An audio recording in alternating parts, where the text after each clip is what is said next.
This it could go so wrong. It's only unfair if you're losing them. Fuck's sakes. Biggest single motivating factor. Talk about a first impression. Did you know that there was one science-backed lever that you could pull that would dramatically change the likelihood of you winning pitches? No way. In this video, I'll share one of the key tricks that Missing Link uses to give us our 90% win rate when we're pitching. You know, I often hear agencies bitch and moan about how unfair pitching is. Here's the reality check. It's only unfair if you're losing them. So mean. Right? I would pitch all day long if I could. Heck, if you have a conference or a roadshow coming up that you need not to suck, absolutely ask us to pitch. However, do stop watching this video right now because I don't want you to understand our cunning move. All right, so when it comes to pitching, we often worry about the what, the who, the where, but we don't spend nearly enough time on the when. When. So let me ask you this to start. If you were pitching against, say, 3 other companies, which pitch slot... What'd you say to me? Pitch slot, not bitch slot. Bitch slot, what? Bitch please, what? Did he just say what I thought he said? What? Which pitch slot? This... It could go so wrong. Would you like to have? First, second, third, or fourth? All right. If you're like, I'd say, 50% of the audiences in, say, my decision-making keynote, you will have said that you'd like to go first about 40% of the time or fourth about 50% of the time. This begs the question then, who's correct?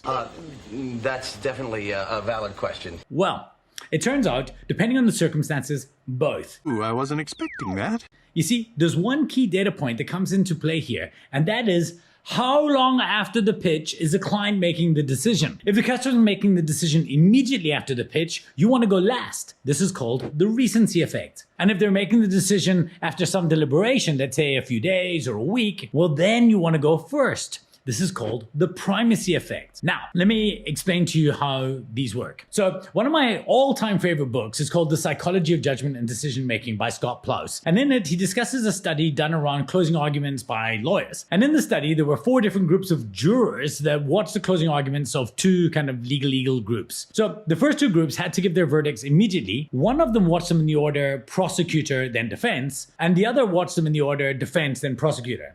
You know what I mean? Right, good. The next groups, they did exactly the same, except they were approached a week later to decide on their verdict. So let's recap here. One group basically had to say they watched defense, then prosecution, and they had to make their response immediately.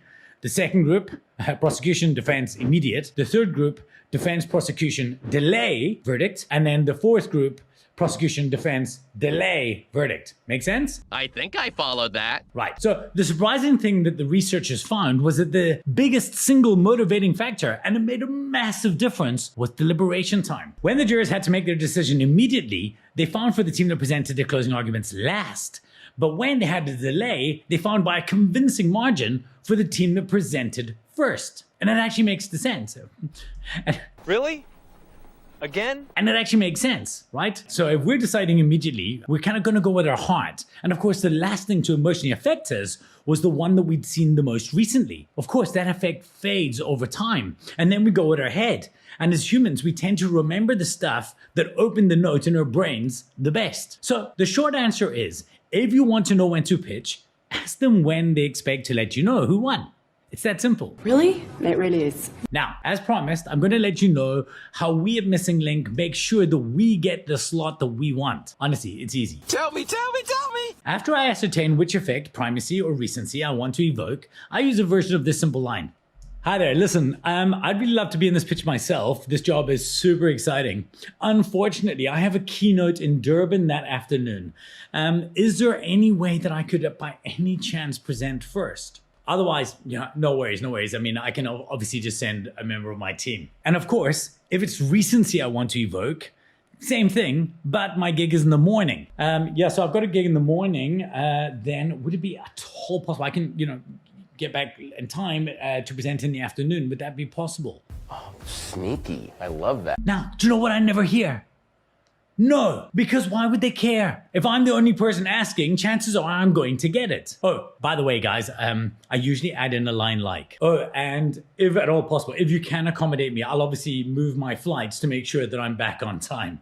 Okay, great. This, of course, makes it feel like I'm coming to the party. And then when I arrive at the pitch, I'm always met with, thank you so much for moving your flights for us. To which I respond, no, thank you for being so accommodating. Teamwork is dream work. Talk about a first impression. And we're already working together as a team. Well, that's brilliant. So that's the formula. Step number 1, find out which slot you want. Step number 2, give them a reason to give it to you. Now, a great related video for you to watch from here is what to say when a client asks for a discount, because this is something you can and should use to your advantage. So off you go, lead loud.